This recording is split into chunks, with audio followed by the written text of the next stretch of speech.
Welcome, everyone, to People on Dating. I'm your host, Will Meraza. For those of you who are tuning in for the first time, this podcast is about the ups and downs of dating and how to navigate through it. Today, my guest is Lali Herrera. Did I get that right? Yes, yes. Ooh, okay. She's a licensed psychotherapist, certified psychedelic assisted therapy provider, and hypnotherapist specializing in ketamine therapy, age regression therapy, and psycho-spiritual healing. Based in New York and serving clients in New York and New Jersey. I didn't even know you were from New York. Very cool. Yeah.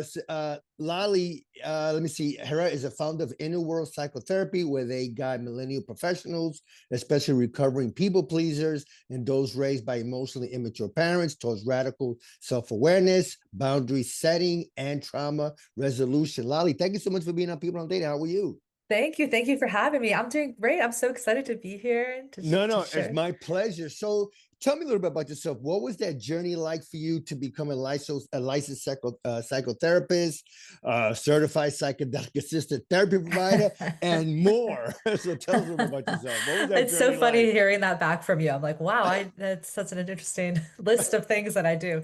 Yeah. Yeah, well, all the work that I do, I have brought forth through my own experiences. The population that I work with, children, millennials of emotionally mature parents. That's me. I'm a millennial with emotionally mature parents. I've gone through it all. I hear it. I know it. Yeah. So I really resonate with my clients that I've worked through. I spent a lot of time working through this, and that comes up a lot in relationship dynamics. I spent a lot of effort with doing that. And psychedelics, I have a deep relationship with them. I know that they're deeply helpful in healing all things consciousness, going into the subconscious, hypnotherapy. That's where I love to be. So everything, Yeah. I'm very passionate about all the work that I bring forth. So I hope that I don't talk too long here because I know that I can get excited. No, that's okay. I mean, like I said, it's my pleasure. And today's subject is a good one. Is checking a partner's phone, and I wanted to talk about that, Lolly, because I remember a few years ago, I was with a buddy of mine, and mind you, it's not a millennial thing; it's just a generational thing Oh yeah. across, which I didn't even know, to be honest with you. And my friend is checking his girlfriend's phone and who is this, who is that. And I said to myself, boy, I mean, I can understand maybe some jealousy, but I think that's just a little too much checking someone's phone. Is that something that you're seeing or you're hearing about where uh, obviously there's a trust issue? Absolutely. Yeah, so please. Yeah, yeah. I feel like I've seen that less. I think, well, especially in the millennials with the millennials that I work with, they tend to be aware that they don't want to do this or that they know that it's unhealthy, but there's Mm, still that draw to do it. And that comes a lot from an anxious attachment style, which maybe mm. you've talked about or attachment styles a lot on this podcast. Yeah, I've Um, heard that. Yeah, and I had a couple of people, but no, please, if someone always has a fresher viewpoint on it. So please continue. Yeah, Yeah, yeah. I thank guess you. I'll just speak to the anxious attachment, but it tends to be so our attachment figures are our parents when we're children. Mm, They show us that they are reliable people that we can count on. So if a small child falls and scrapes their knees, they can either expect the parent to come, which creates a secure attachment style, or they're unsure, which creates an anxious, or they can just expect their parent to not pay attention and they have to sue themselves, which creates more avoidance. So there's like three main buckets. But in the anxious, it's a little bit of the is my parent going to show through? And I see this a lot with the emotionally immature, the adult children of emotionally immature parents, because their parents are a little unpredictable. We don't know what their emotional response is going to be to things. Are they going to fall and their parents will be like, oh my God, are you okay? Or are they going to say, oh, it's your fault. Why did you wear those shoes? Why, like blaming the child for falling? mm, So as we turn into adults, our attachment figures from our parents become our partners. So we form the same sort of bond and we look to our partners for the same sort of soothing that we were looking for in our parents when we were small children. So we grew up untrusting, where we didn't know we could rely on our parents, we didn't know that we could count on them. We that same attachment that we have with our parents shows up excuse me, intimate relationships in adulthood. So we look to can I trust this partner? Do I really know that they're not cheating on me? Just the same way we say, Mom, do I really know that you're going to come pick me up on time? Do I really know that you're going to mm. be there for me? Do I really know this person's not going to leave me and be there for me in the same way that maybe their parents did? Um, so when it comes to checking the phone, it's like, can I trust? I'm looking for something to try to soothe my anxiety because I don't know that I don't have the control and the emotional regularity to know that I can trust my partner. Wow, that is so deep that I didn't even think about that. Trusting whether your parents are going to pick you up, or trusting your parents are going to be there, or maybe even some friends that you rely on. And but I will say that this couple is still together.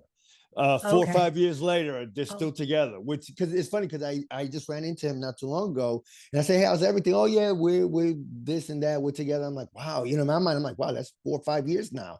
So I just wanted to, for me, if you're that, and obviously you're the licensed therapist here, doctor, everything, why would someone be in a relationship that they feel that they can't trust someone? I mean, aren't you going to carry that to the next person, the next person, the next person? That you're not going to, there's always going to be, you're going to look for something that you can't trust in that person. Oh, they act, oh, they didn't give me a kiss this time. Wonder why.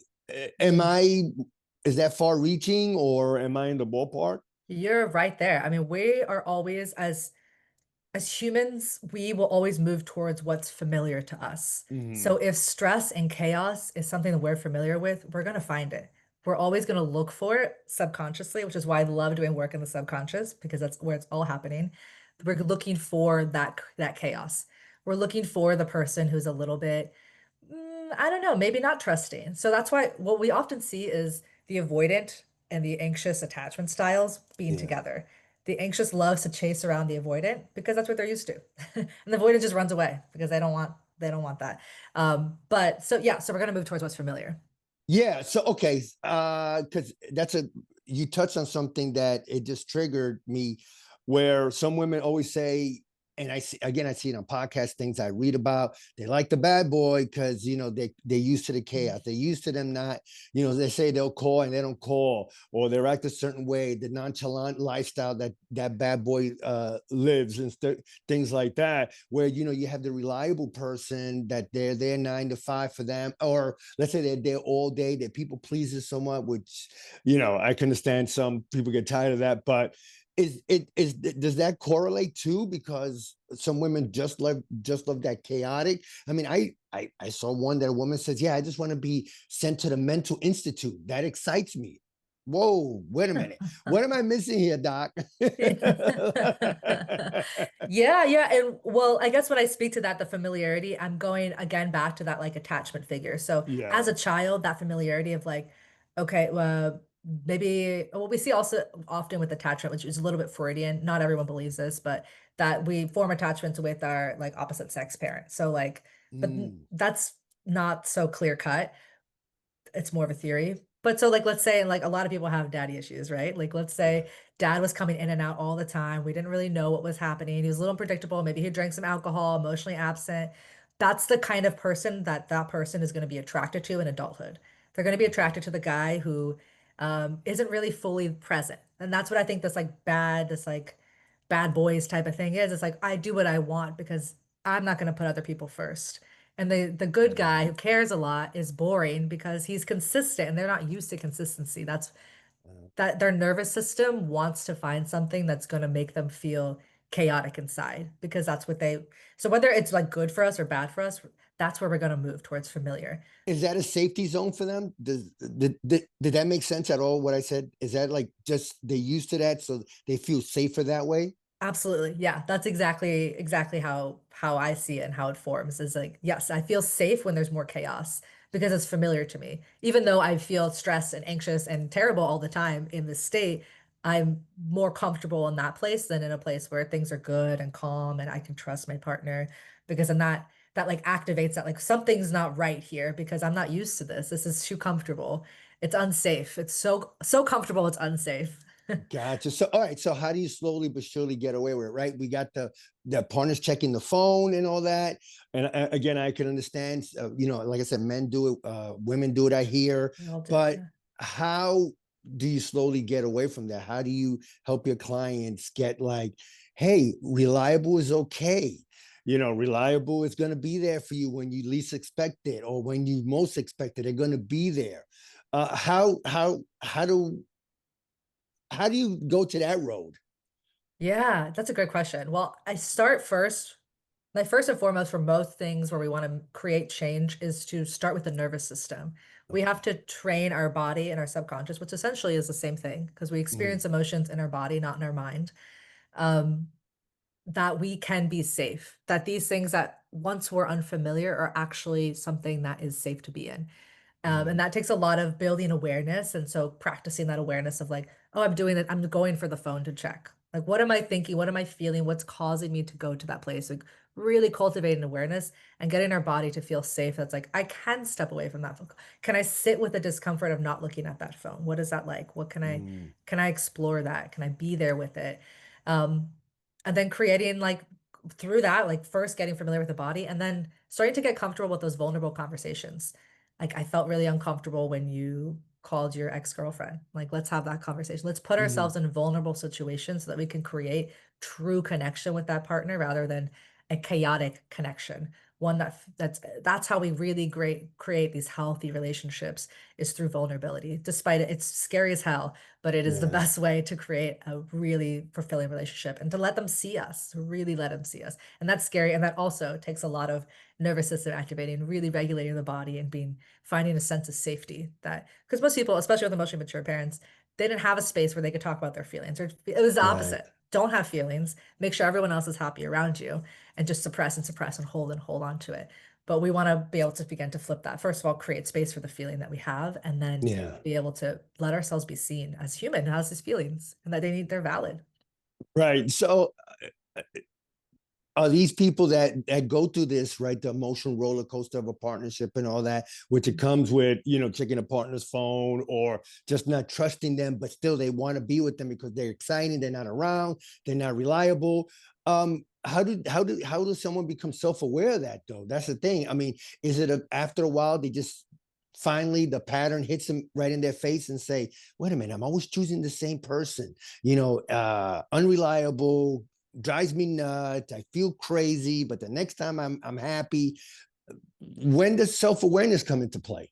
Yeah, that's a great question. The type of clients that tend to start with me tend to already be aware of that a little bit. Okay. Where I just tend to they often say I attract or the people who like me. They tend to put it outside themselves, but like these people just seem to really like me. I tend to go for people who are like this and this and this.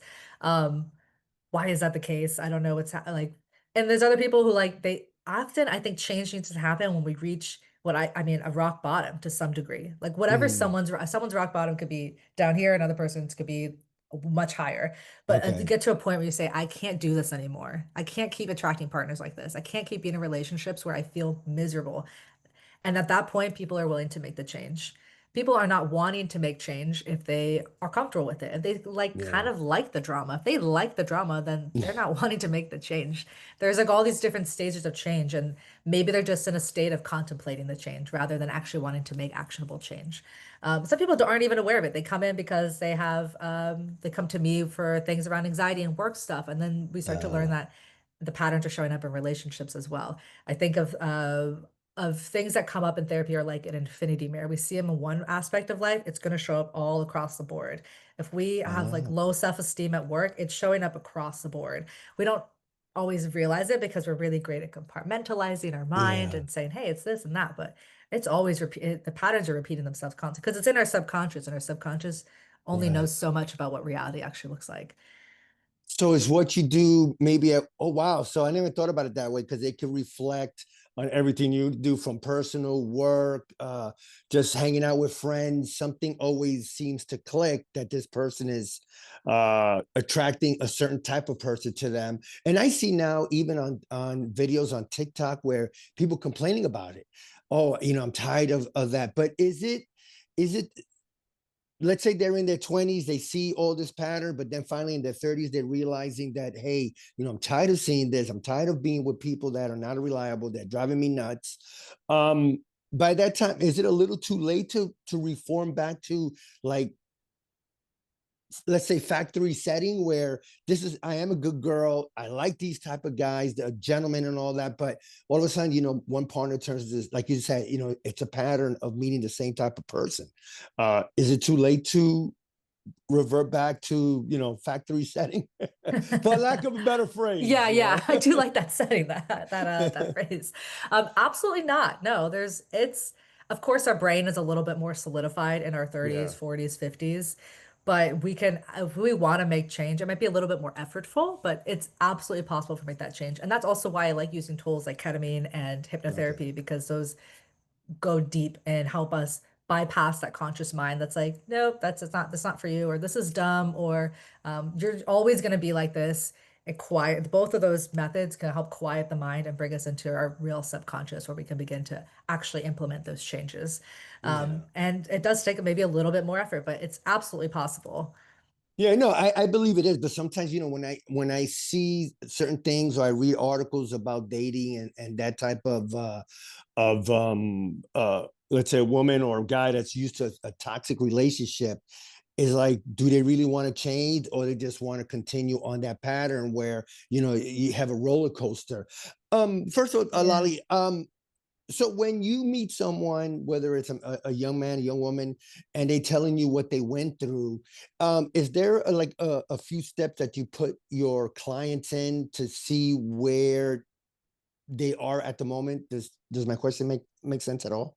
In other I words, mean, do you put them do you ask them questions, or do you give them a test, or like to see where uh in their mind they are at this particular time when they're talking to you? oh yeah, yeah. Oh Okay. well, it's very loose. I'm very like unstructured, fluid Oh, okay, person. cool. Yeah, so I That might really work. like That I think that will work. Yeah, yeah, yeah. definitely. I Yeah, mean, I'm yeah, so much about relationship with my clients that yeah. I'm genuinely very curious about their lives and what like they come in, they do an intro call with me and I get like 15 minutes about what's going on in their life. And then we meet for the Okay. first time like, okay, I only got like a glimpse, but like what's really going on here? Like let me get to know. And sometimes it's we're going in like, oh wow, I learned a lot about you. And other times it's just more like the day-to-day stuff. I don't because the relationship is such an important part of it, it is just like getting to know each other. Like it Yeah. really does feel like a fluid. And then I just notice patterns, like things that coming up in work and then I begin to ask, like, how is that, does that show up in your relationship or does that come up with your mom? That sounds kind of like what you said. Things just start to begin to unfold little by little as we get to Yeah. know each other, like in this very human way. But I don't, yeah, I'm like a very unstructured therapist. Some therapists Okay. like to do the homework and maybe that's like my psychedelic mind where I'm like, no, we don't need that much structure. Like, let's just be human together and then get to Yeah. know. And then I'm like keeping things stored in my mind as we're talking and like just letting things go. And some things have come up like years later, something that experience that a client told me about, and then a few years later, something in her relationship showed up. I was like, this sounds a lot like that experience you told me about 2 years ago, um, and it like just clicked. So things like that, it just unfolds very organically. Oh, okay. No, to me, I like it that way better. Just, shoot from the hip and then, ask questions later. But so in your day-to-day, life and relationships with people that you know, or you meet on friends, is dating gotten to the point that it's become somewhat a little bit transactional now, that uh I'll do this, but you have to do this for me. It's not coming from the heart no more. Are we seeing relationships like that? And maybe that's what's I'm not gonna say working, but is that the trend that we're seeing now? I think that does happen quite a bit. Yeah, I did the dishes, so you take out the trash, or I bought Right. you dinner, so you have to buy me lunch, or whatever it might be. Um, Yeah, and I think that happens especially early on dating where people are on Yeah. the first date, well, like they paid for this and I have to pay for that. And I mean, anytime we're like ticking, like keeping tabs on things, that is Yeah. completely that's just gonna lead to some resentment. And resentment is, we don't want a relationship founded on resentment because that's gonna obstruct our vulnerability, our sex, our desire for each other. So the best way is to just again like bring back that vulnerability of like, hey, I did all these things, do I need recognition? First of all, I guess we can even peel back even further. Like, what do I need from Oh. this person? Do I need recognition that I did all these things for them? How do I tell them that this is that's my actual need?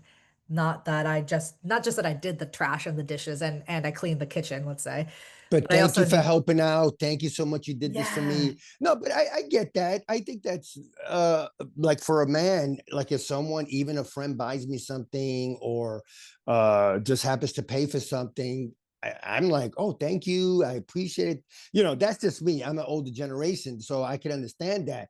But again, going back to the title of today's episode, the partner checking the partner's phone. Mhm.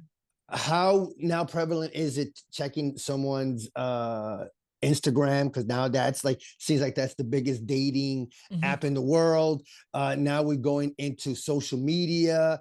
Some people say if they don't have a social media profile, then that's suspicious. It's like a no-win situation for that person, if that makes sense. Yeah, yeah. No, I do think that people are checking to see if they're still on dating apps. Did so and so delete the dating app or did they keep it? Whose pages are they liking? Whose DMs are they in? Like I think Yeah. the same way that people before our social media became so big would be checking for phone calls and text messages. It's almost amplified because there's so many different dynamics and crevices and apps that you could go into in someone's phone to find them being suspicious and try to find evidence that this is a chaotic relationship. And that I think that's what we're seeking when we look through Yeah. someone's phone. Is like, let me find the chaos. Um, Yeah. rather, maybe they're being suspicious. I don't know, but I think that's the first aspect of it. Yeah, no, no. Yeah. I agree with you 100%. First of all, Lali, I want to thank you so much for being on People on Dating. My God, this is to me an eye-opening type of subject because I never talked about this before. So, and before I let you go, anything else you want to talk about? Anything else you want to promote? Your upcoming books, your upcoming, TED Talk, all that good stuff.